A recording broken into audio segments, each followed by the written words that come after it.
Hi, Dr. Grace Carl P. Beltran. At ito yung continuation ng ating introduction dun sa first video natin about the different new treatments that are now available in the Philippines. Okay, so the first one is the metabolic trio.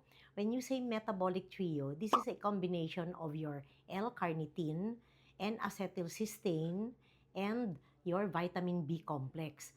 Ang purpose nito is that it is a synergistic treatment for detoxification of our body, for energy metabolism, and for energy production, rather, not metabolism, and for fat metabolism. Yeah. For the detoxification process, this means that it helps our body get rid of the substances that our body usually has taken in but we really don't need.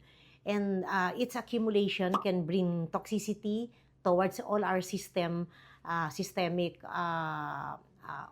organs in our body. So, parang tinatanggal niya yung lason sa ating katawan, no? Ayun ang isang function niya.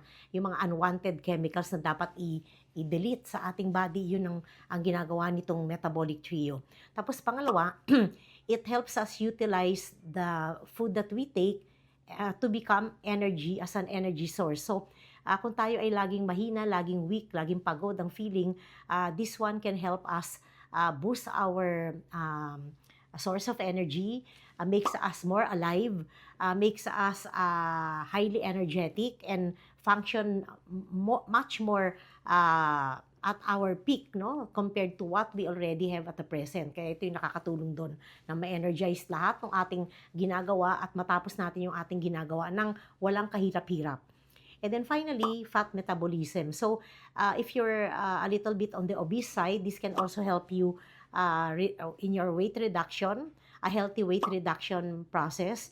At the same time, it also gets rid of the unwanted fats dun sa mga lugar na kailangan siyang matanggal. Like for example, around your heart, around your liver, around your the visceral fats that is within you. But of course, sometimes we also need an additional treatment for this lalo na kung sobrang laki ng katawan ng isang tao na nagpapapayat, no? So, yun, yung the first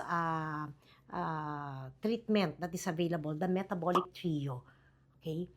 So, for any more questions, just get in touch through my number and please like and share my account.